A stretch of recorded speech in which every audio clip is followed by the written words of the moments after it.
Do not open that case. Marcus Reed's voice was low, controlled, and somehow more commanding than the shouting around him.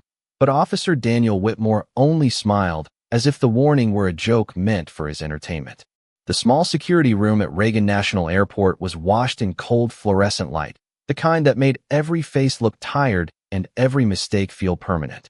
Marcus sat in a metal chair with his hands secured in front of him, his dark jacket folded awkwardly beneath one shoulder, while a digital clock above the door counted down the minutes until Flight 217 began boarding for Washington. 18 minutes. That was all he had left. On the table between them rested a black government case no larger than a laptop bag, sealed with a narrow red strip and marked with a plain identification code that meant nothing to Whitmore. To Marcus, it meant everything. "You have been giving orders since I stopped you," Whitmore said, leaning closer. "That ends now." Marcus looked at him without anger. No raised voice. No sudden movement. Just the steady gaze of a man who had learned long ago that panic created openings, and openings could cost lives. "I am not giving you an order," he said. "I am telling you what happens next."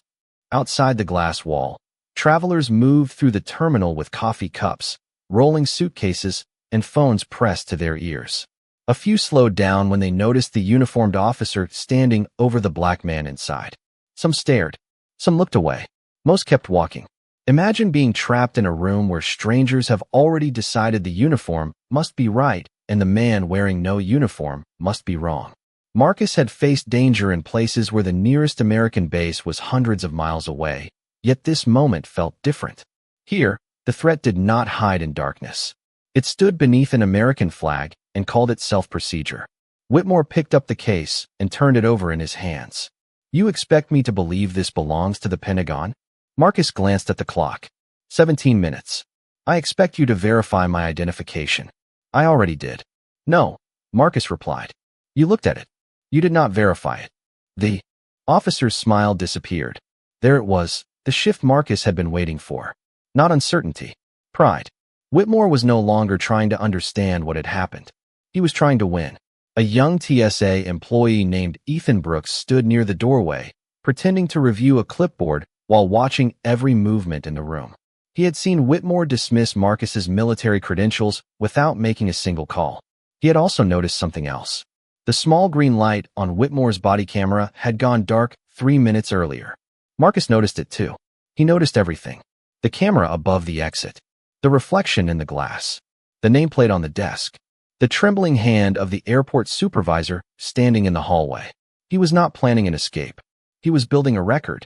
Whitmore reached into a drawer and removed a silver utility blade. Ethan finally looked up. "Officer, maybe we should wait for the supervisor." Whitmore ignored him and placed the blade against the red security seal. For the first time, Marcus leaned forward. His voice remained calm, but the room seemed to tighten around every word. "Break that seal, and this stops being an airport matter." Whitmore pressed the blade closer. "What is that supposed to mean?" Marcus looked at the clock once more. 16 minutes. Somewhere across the Potomac, inside a secure conference room at the Pentagon, an empty chair waited beside a screen filled with classified flight routes, missing cargo records, and the names of people who did not yet know they had been exposed. They were not worried that Marcus Reed might miss his flight. They were worried that the case in Whitmore's hands had just stopped moving. 40 minutes earlier, Marcus Reed had entered Reagan National Airport without drawing attention to himself. That was exactly how he preferred it. He wore a charcoal coat over a plain blue shirt, carried one small travel bag, and kept the black government case close to his side. No medals, no uniform, nothing that announced the years he had spent serving in places most Americans would never see. To the people moving around him, he was simply another passenger trying to make a morning flight. But Marcus did not move like everyone else. His eyes swept across the terminal before his feet carried him forward. He noticed the emergency exits, the security cameras, the nearest information desk, and the officer standing beside the entrance to the priority screening lane. He noticed that one camera above the baggage area was tilted several inches too far toward the ceiling. He noticed a maintenance cart blocking part of a hallway that should have remained clear. These were not signs of fear. They were habits built through years of discipline. He had learned that the smallest detail could become the most important one in the room. At 7:42 in the morning, Marcus checked the time on his watch and adjusted his route toward the security checkpoint. His flight was scheduled to depart at 8:45, giving him more than enough time under ordinary circumstances. But this was not an ordinary trip. The case at his side contained information that had already kept a secure team awake through the night. Cargo records had been altered. Military shipments had been redirected. Names had appeared on clearance lists where they did not belong. Marcus had been ordered to carry the final evidence directly to Washington because electronic transmission was considered too risky. He had received only one instruction beyond protecting the case. Do not attract attention. Marcus almost smiled at the irony as he joined the line. A woman ahead of him struggled to lift a suitcase onto the inspection belt, and he quietly helped her place it down. She thanked him.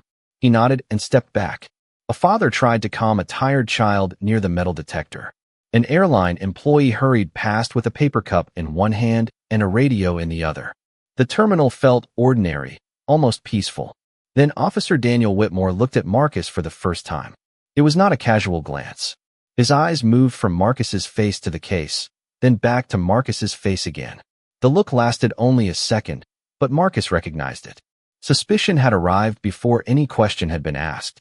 Whitmore shifted his position near the lane and watched as Marcus handed his identification to Ethan Brooks. Ethan scanned the document, checked the screen, and gave a polite nod. Everything was valid. Everything was in order.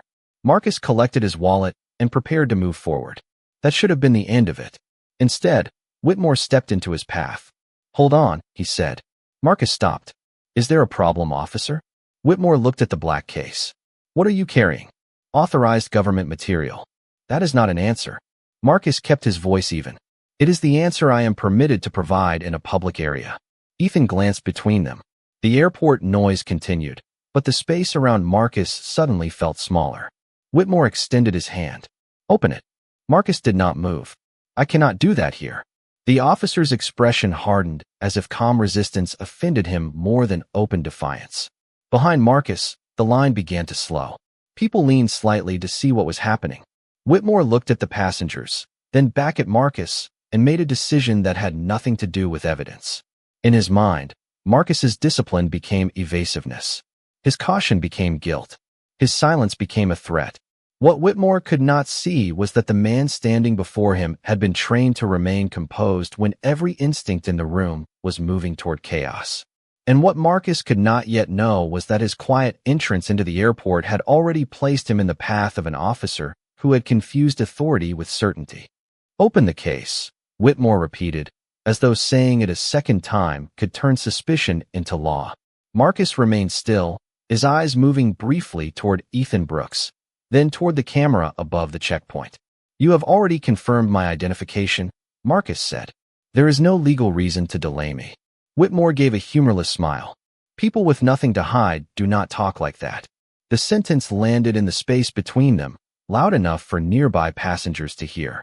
A businessman in a gray suit slowed beside the priority lane, searching his coat pockets with growing frustration. His name was Charles Monroe, and within seconds, he began patting his briefcase, his pants, and the empty seat near the inspection belt. "My boarding pass is gone," he announced. "I had it right here." Whitmore turned immediately. He did not ask when Charles had last seen it. He did not check the floor or speak to the airline employee standing 10 feet away. Instead, his gaze returned to Marcus. Charles followed that gaze and hesitated. "He was standing close to me," he said. It was not an accusation supported by fact. It was a feeling shaped by the direction of Whitmore's attention. Marcus looked at Charles calmly. "I helped the woman ahead of me with her suitcase. I never stood near your belongings." Charles frowned, as if certainty mattered more than memory. "I know someone was close." Whitmore stepped nearer to Marcus. "Now we have a reason to search the case." "No," Marcus replied. The word was quiet, but firm. "You have a missing boarding pass and no evidence connecting me to it." A few travelers stopped pretending not to watch. Their faces reflected curiosity, discomfort, and the silent relief of people who were not the ones being questioned. Imagine standing in a crowded American airport while a stranger's missing piece of paper becomes proof against you before anyone checks the obvious places. Marcus felt the familiar weight of being observed, measured, and assigned a story he had never written. Still, his breathing remained steady. He had learned in distant ports and narrow corridors that the first person to lose control often surrendered the truth with it. Whitmore pointed toward a secondary screening area. "Move over there." "Am I being detained?" Marcus asked. The officer's jaw tightened. "You are being difficult." "That is not an answer." Ethan glanced at the monitor beside him. The security scan still showed Marcus's credentials as valid. No warning, no restriction, nothing that justified the change in tone. "Officer Whitmore," Ethan said carefully. The identification cleared. Whitmore did not look at him. "Run it again." Ethan obeyed. The same result appeared. Marcus Reed, authorized traveler. Government clearance noted. Whitmore leaned toward the screen, then dismissed it with a small shake of his head. Systems make mistakes. Marcus studied him. That was the moment the encounter changed. Whitmore was no longer investigating a missing boarding pass. He was searching for a reason to make his first assumption correct. Charles stood nearby, still checking the same pockets, while an airline employee offered to print a replacement. But Whitmore ignored that simple solution. He focused on Marcus's case, Marcus's calm voice, Marcus's refusal to submit to an unlawful demand. "Last chance," Whitmore said. "Open it." Marcus looked at the clock above the checkpoint. 7:47 in the morning. Every minute mattered now. "Call your supervisor," he said. Whitmore stepped closer, lowering his voice. "You do not give orders here." Marcus met his eyes without blinking, then treated as advice. Behind them, Ethan noticed Charles's original boarding pass protruding from the inner lining of his own coat pocket. He opened his mouth to speak, but Whitmore had already reached for Marcus's arm and ordered him toward the security room. The truth was less than 3 feet away, yet prejudice had made it invisible. Ethan stepped away from the checkpoint before Whitmore could see where he was looking. Charles Monroe's missing boarding pass was still visible inside the lining of his coat, but the businessman had already turned toward the airline counter, distracted by the promise of a replacement. The answer was there. Simple, ordinary, almost embarrassing. Yet the scene had moved beyond facts. Whitmore had chosen a suspect, and now every detail seemed to bend around that choice. Marcus walked toward the security room without resisting, his hands visible, his voice steady. "I am complying," he said, loud enough for Ethan and the nearby travelers to hear. Whitmore glanced back at him, then stopped talking. Marcus did not argue. He repeated the time under his breath. 7:48 in the morning. The words sounded meaningless to anyone else, but Ethan understood. Marcus was creating a record. Every instruction, every response, every minute. The security room stood behind a glass partition near the end of the screening area, less than 30 feet from the crowded terminal. Inside, fluorescent lights hummed above a metal table, 2 chairs, and a wall-mounted clock. Whitmore placed the black government case on the table and ordered Marcus to sit. Marcus looked toward the camera in the upper corner. Its indicator light was on. Then his eyes shifted to the small camera fixed to Whitmore's uniform. That light was off. "Your body camera is not recording," Marcus said. Whitmore looked down briefly, then back at him. "Equipment fails. Then document the failure." The calmness in Marcus's voice irritated him. Whitmore stepped toward the door and called for Airport Security Supervisor Emma Collins. She arrived carrying a tablet and wearing the careful expression of someone who already sensed that the situation had gone wrong. "What happened?" she asked. Whitmore answered before Marcus could speak. "Possible theft. Suspicious identification. Refusal to cooperate." Marcus raised his eyes. "My identification cleared twice. The missing boarding pass was never found in my possession. I refused only to open protected government material in a public checkpoint." Emma looked at the case.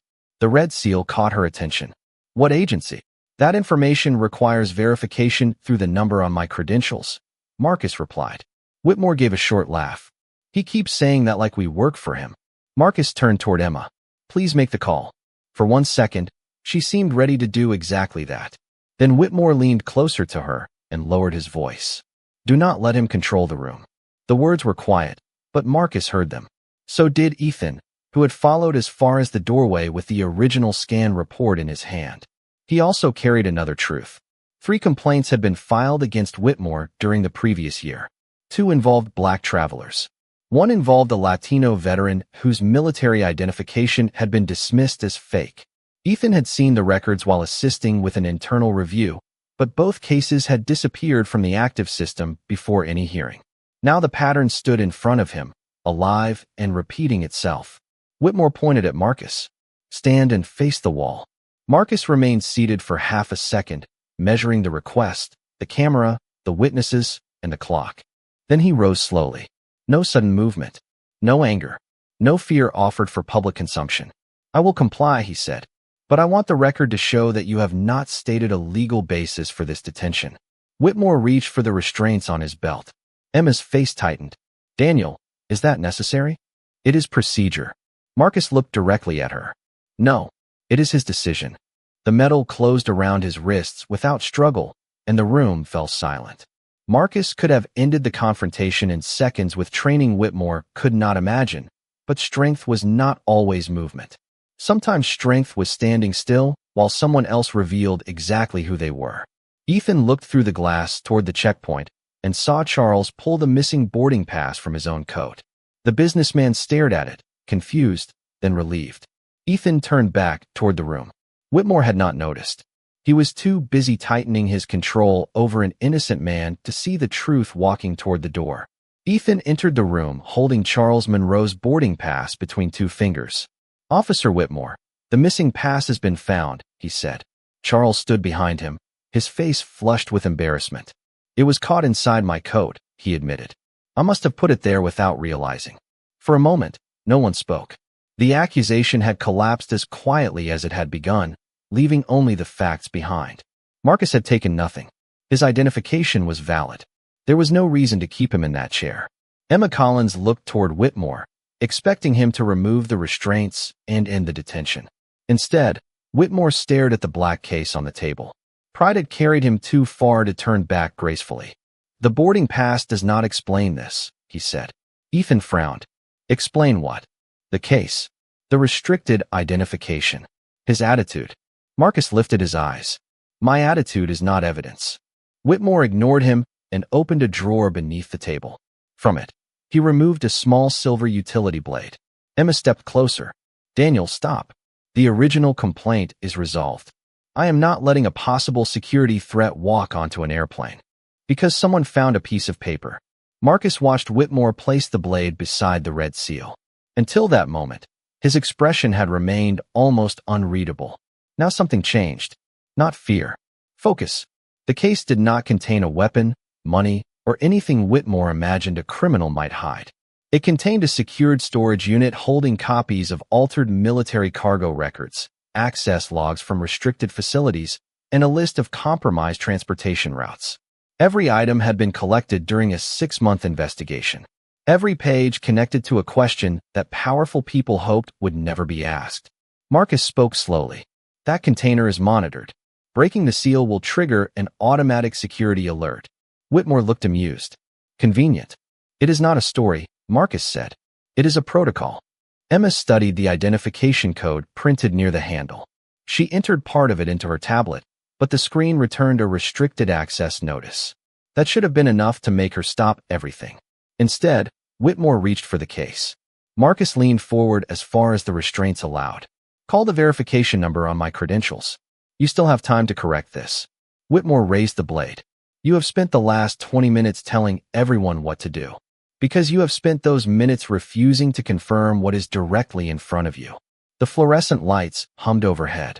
Outside the glass, travelers passed with no idea that a routine airport detention had reached the edge of a federal security breach. Ethan looked at the wall camera, making certain its green indicator remained on. Emma's tablet vibrated with an incoming message, but she did not read it. Whitmore pressed the blade beneath the corner of the red strip. The seals separated with a soft tearing sound. Nothing dramatic happened inside the room. No alarm sounded. No light flashed. Whitmore smiled as though the silence had proved Marcus wrong. Then, nearly 100 miles away, inside a secured operations center at the Pentagon, a tracking signal changed from green to red. A warning appeared across 3 monitors at once. Secured evidence. Container compromised. Location, Reagan National Airport. Authorized courier, Marcus Reed. Status, detained. Commander Richard Hayes looked up from the conference table. Who has custody of that case? An analyst began making calls while another locked the associated records behind emergency clearance protocols. Back at the airport, Whitmore set the blade down and reached for the lid. Marcus looked at the clock above the door. 7:54 in the morning. His voice was calm when he spoke again. You should answer the next telephone call.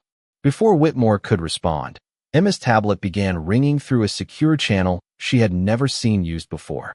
Emma stared at the unfamiliar secure channel symbol flashing across her tablet. For 1 second, she seemed unable to move. Then the device rang again, sharper this time, cutting through the low hum of the fluorescent lights. Whitmore reached for it, but Emma pulled it closer to her chest. This call is assigned to Airport Security Command, she said. Not patrol. Marcus watched her carefully. Answer it. Whitmore gave him a cold look. You are in no position to tell anyone what to do. Marcus did not respond. He did not need to. The broken red seal on the table had already spoken for him. Emma accepted the call and identified herself. Her expression changed almost immediately.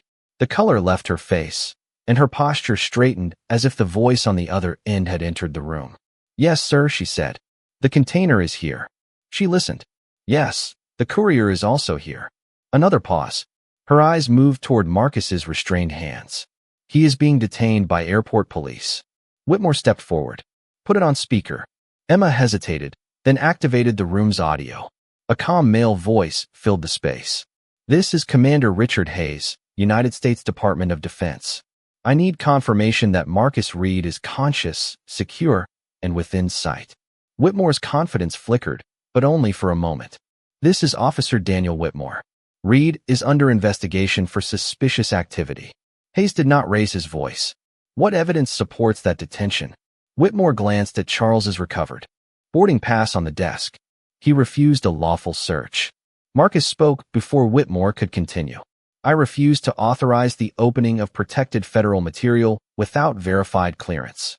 Silence followed. Then Hayes asked, who broke the seal? Emma looked at Whitmore. Ethan looked at Whitmore. Even Charles, still standing beyond the doorway, looked at him. I did, Whitmore said. For security purposes. The voice from the tablet remained measured. You compromised a monitored evidence container connected to an active federal investigation. Whitmore shook his head as if the commander could see him. I had no way to know that. You were provided identification. It looked questionable. Marcus's eyes hardened, but his voice stayed level. It cleared twice. Ethan quietly placed the scan report on the table. Hayes continued. Officer Whitmore, step away from the container. Do not touch the contents. Do not move Reed. Preserve every recording from the checkpoint and the security room. Whitmore looked toward his dark body camera. Ethan noticed the glance. So did Emma. His body camera is not recording, Ethan said. Whitmore turned sharply. Equipment failure. Ethan swallowed, then forced himself to continue. The wall camera is active. I also saved the checkpoint footage. That decision changed the air in the room. Until then, Whitmore had treated the encounter as a private contest of authority. Now he understood that every word, every refusal to verify Marcus's identity, and every choice after the boarding pass was found had been preserved. Emma opened the internal incident database on her tablet. What appeared on the screen made her stop breathing for a second. Whitmore's name was attached to multiple archived complaints. A black college professor detained after a ticketing error. A Latino veteran accused of carrying false military credentials. A black airline employee removed from a restricted area despite a valid badge. Each complaint had been closed without formal review. Ethan stepped closer. I saw 2 of those cases last year, he said quietly. They disappeared before the hearings. Whitmore's face tightened. Those cases have nothing to do with this. Marcus looked at him. Patterns always seem unrelated to the person creating them. Hayes spoke again. Supervisor Collins, secure Officer Whitmore's access credentials and restrict him from all airport systems. Emma hesitated. Commander, airport police procedures require local authorization. Federal investigators are en route, Hayes replied. Until they arrive, no one leaves that room. Whitmore looked at the clock. 7:57 in the morning. The same clock Marcus had been watching from the beginning. Only now, the minutes no longer threatened Marcus. They were closing around the officer who had believed no one important was watching. The secure room seemed smaller after Commander Hayes issued the restriction. Whitmore stood near the table, no longer touching the case, while Emma Collins removed his access card from the terminal system and entered a temporary suspension code. The soft confirmation tone sounded almost insignificant, yet it carried more weight than any order Whitmore had given that morning. For the first time, the doors he controlled were beginning to close on him. "This is being exaggerated," he said. "I followed my judgment." Marcus looked at him from the chair. "Judgment requires facts." Whitmore turned toward the tablet. "Commander Hayes, with respect, you are hearing one side." Hayes answered without anger. "I am reviewing verified credentials, recorded footage, a compromised federal container, and a detention that continued after the original accusation was disproved. Which side of that requires imagination?" Whitmore had no answer. Outside the glass partition, the terminal continued moving. Departure announcements echoed across the concourse. Suitcase wheels rolled over polished floors. Travelers checked their phones and hurried toward gates, unaware that a quiet reckoning was unfolding only yards away. Ethan stood beside the security monitor, watching the saved footage upload to a protected server. Each file appeared with a timestamp. 7:42. Marcus entering the checkpoint. 7:44. His identification clearing. 7:47. Whitmore refusing to accept the result. 7:48. Charles reporting the missing boarding pass. 7:51. The boarding pass found in Charles's coat. 7:54. The federal seal broken. The timeline was not an argument. It was a mirror. Emma opened the archive complaint records one by one. The language was painfully familiar. Valid credentials dismissed. Travelers described as uncooperative after asking legal questions. Detentions extended without evidence. Cameras unavailable at crucial moments. Different names. Different dates. The same pattern. "Why were these closed?" she asked. Whitmore crossed his arms. "Supervisors reviewed them." "There are no review signatures," Ethan said. "Only administrative closure codes." Whitmore looked at him with disbelief, as if betrayal meant telling the truth after silence had protected him. Ethan lowered his eyes for a moment, then raised them again. "I should have said something earlier." Marcus studied the young employee. "You are saying it now." The words were simple, but they steadied the room. Hayes spoke through the tablet. "Supervisor Collins, federal investigators are entering the terminal. Confirm that the wall recordings are preserved in their original format." Emma checked the system. "Confirmed." "And Marcus Reed?" "Still detained." A pause followed.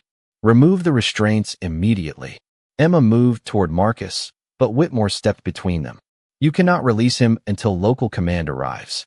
Marcus did not move. Hayes answered with the same controlled tone. "Officer Whitmore, your authority in this matter has been suspended.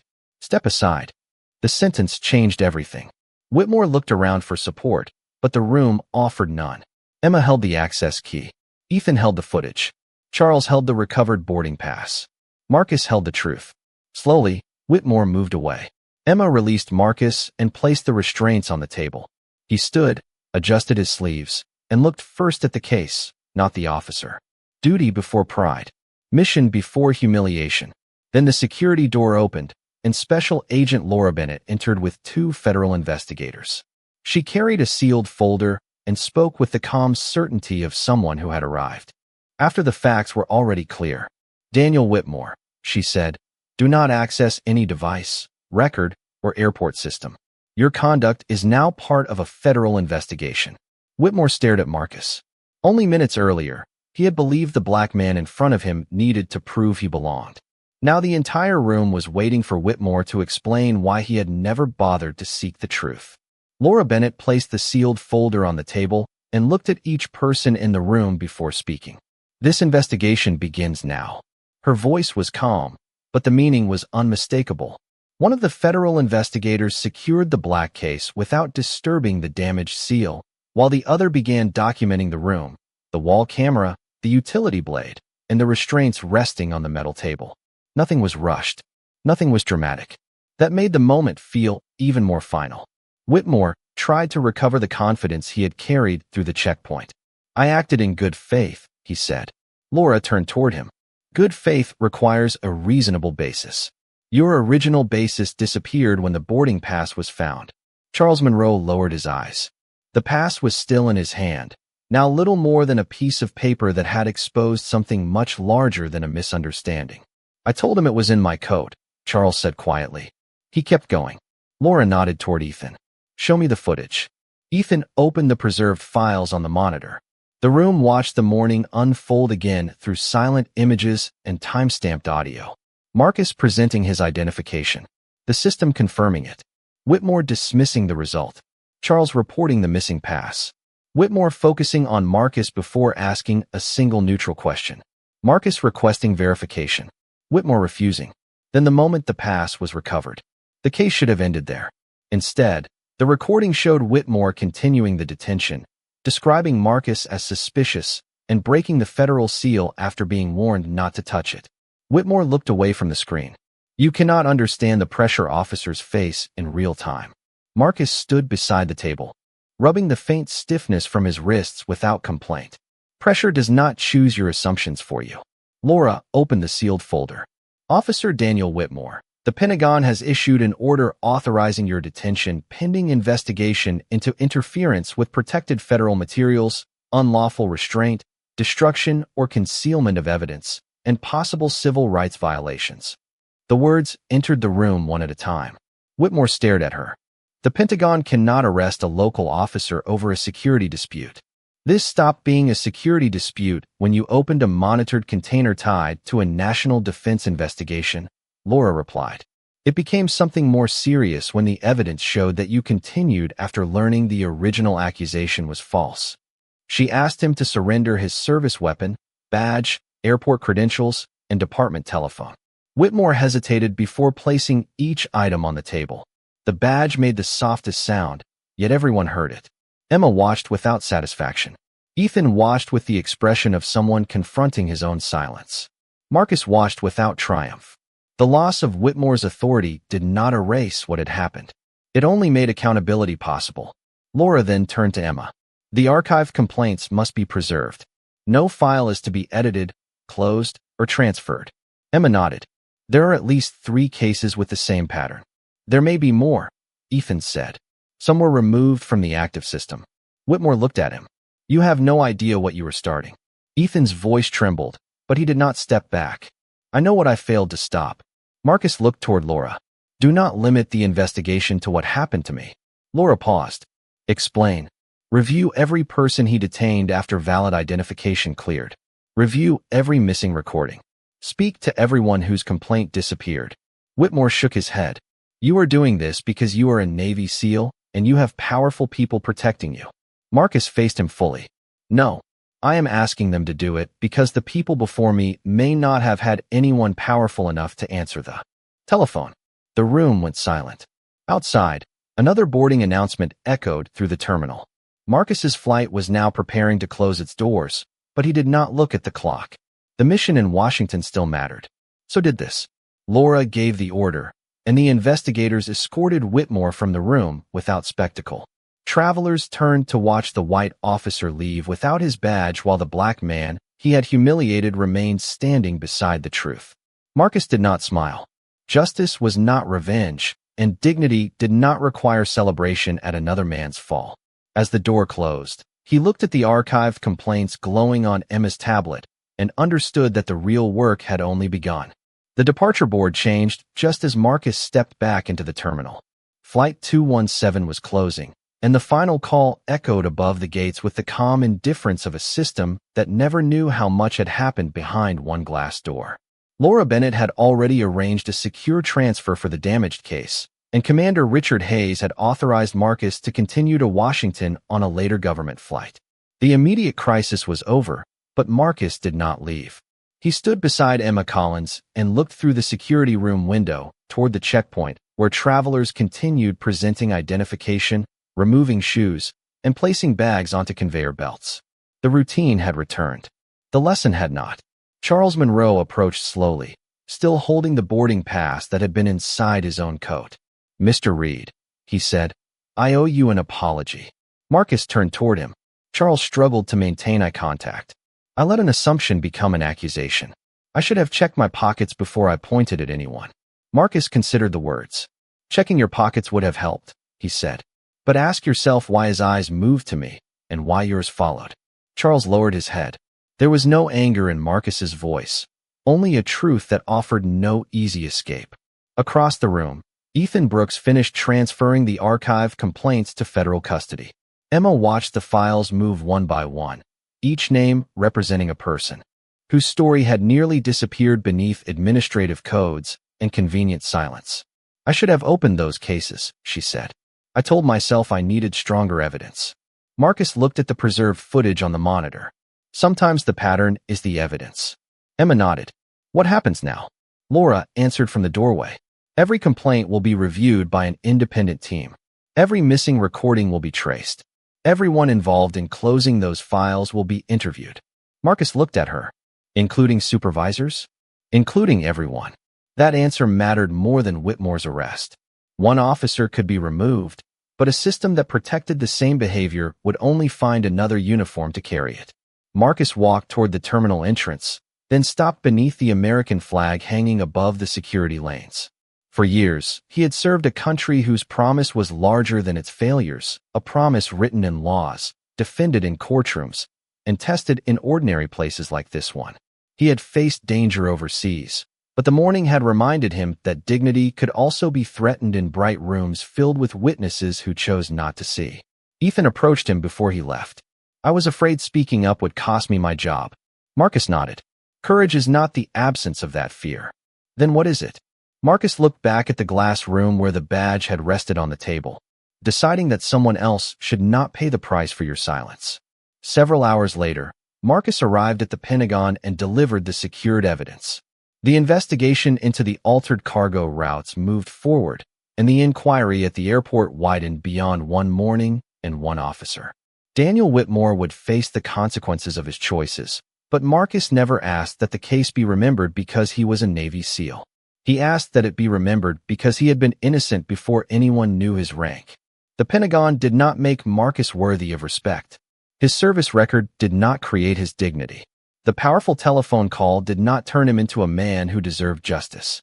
It only forced the room to recognize what prejudice had refused to see from the beginning. Whitmore had worn a badge and believed it gave him the right to judge another man. Minutes later, the truth stood in judgment of him.